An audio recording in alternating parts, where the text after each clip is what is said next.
मक्का से आते हुए एक एक्सीडेंट हुआ जिसमें लगभग 42 लोगों की मौत हो गई है।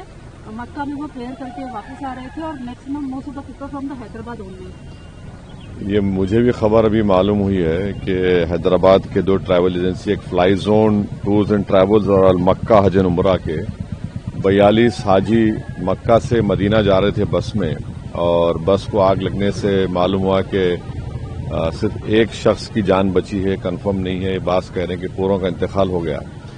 तो मैंने इंडियन एम्बेसी रियाद में जो डीसीएम है अबू मैथिन जॉर्ज साहब से मेरी बात हुई और उन्होंने मुझसे कहा कि कौंसल जनरल जिद्दा भी और वो खुद इस पर मालूमात हासिल कर रहे हैं और जो भी जरूरी कार्रवाई करना है वो करेंगे।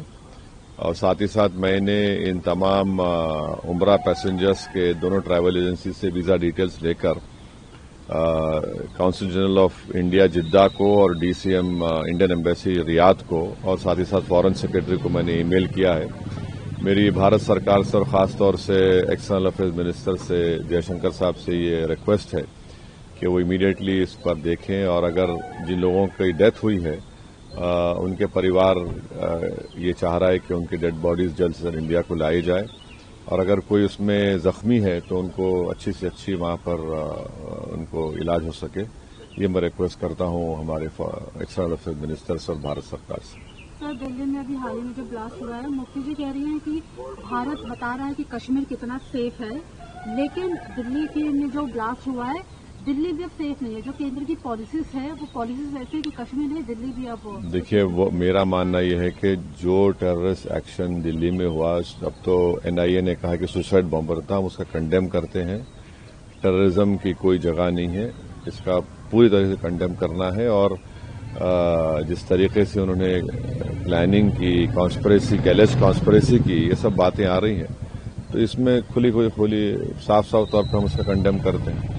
सर, इसी पे कश्मीरी मैन को भी अरेस्ट किया गया है एनआईए के थ्रू, जिसने बॉम्ब को वहां प्रिपेयर करवाया था। जो भी है, अब तो इन्वेस्टिगेशन चल रहा है, तो आप और हम कोई कंक्लूजन पर नहीं आ सकते। मगर ये जो इंसिडेंट हुआ दिल्ली में जिसमें 10 लोगों की मौत हुई, फिर अनफॉर्चुनेटली नौगाम में भी वो जो एक्सप्लोजिव रखे थे वहां पर भी पुलिस स्टेशन में ब्लास्ट हुआ, उसमें भी लोगों की मौत हुई, वो भी हमारे लिए तकलीफ दे बात है। Thank you.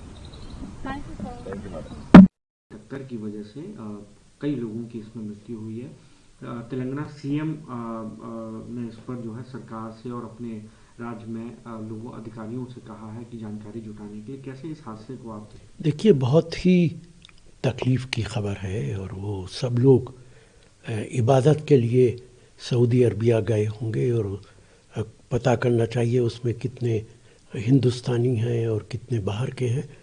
लेकिन हमारी तमाम परिवारों के साथ सहानुभूति है और वहाँ की जो मक्के से मदीना तक की सड़कें हैं बहुत साफ़ सुथरी और बहुत शानदार बनी हुई हैं। उन पे एक्सीडेंट होना बहुत ताज्जुब की बात है। लेकिन रियाज में जो हमारी एम्बेसी है उसकी जिम्मेदारी है कि उनकी डेड बॉडीज़ को कलेक्ट करे और भारत पहुँचाए। मेरी तमाम तर सहानुभूति उनके परिवारों के साथ है जिन्होंने अपने प्यारों को खो दिया है।